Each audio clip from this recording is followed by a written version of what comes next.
بسم الله الرحمن الرحيم. أخيرت كسود هذا قيبتين اللي بعد هي تيكي انتر قيبتان حاوكو هنا شاشة dhirirkeeda iyo ballaceeda. dib hadda u rangareeno qaybtii hore casharkeedii aan soo qaadanay. shaashada haddaan fiirino aad ayay u yartahay, si fiican haddaa u daydid way yartahay. marka shaashadan sida loo xakameyn karaa dhirirkeeda, ballaceeda iyo dhirirkeeda si fiican fiiri. marka waxay leedahay markii la joogo Tkinter kaaskaas method la dhahayo geometry wuxuu qaataa hal parameterkaasna waxa u dhiibeysaa height iyo widthka.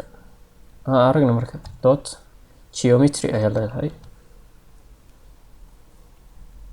dot geometry markaa dhexdid waxa u dhiibeysaa hal parameter. geometryga marka waxa waaye height iyo widthka waxaa soo horeeya u maleynaa widthka. hadda haddaan dhahno width 100 lagu dhuftay aan leenahay 100 soo isku bedel arag.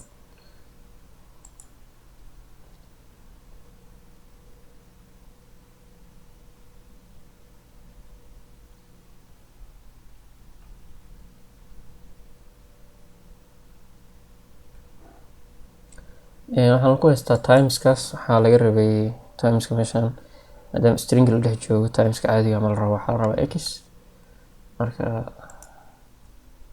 araan gareen haddana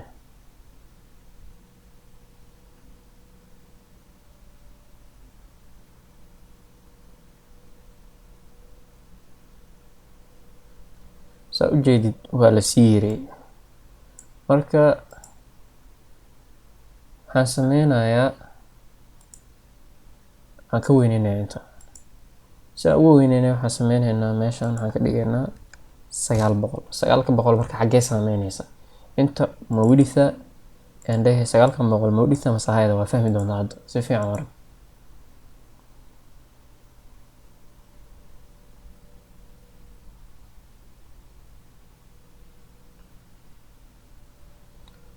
sagaalka boqol waxaa waaye ee soo horeysa ama tirada soo horeysa ee xta dhanka bidix ka jirta waa width sida u jeed hadda.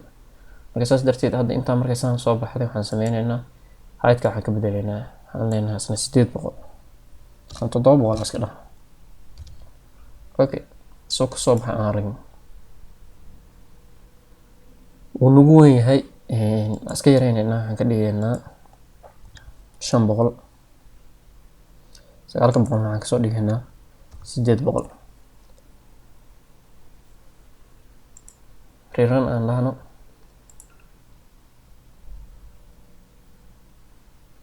okay that's good. soo u yaalo hadda waxaa waaye way fiican tahay. shaashad intaan ka weyn ama ka yar waxa lagu sameynaa ma aqan. qaybteeni labaad intaas ay noo egtahay.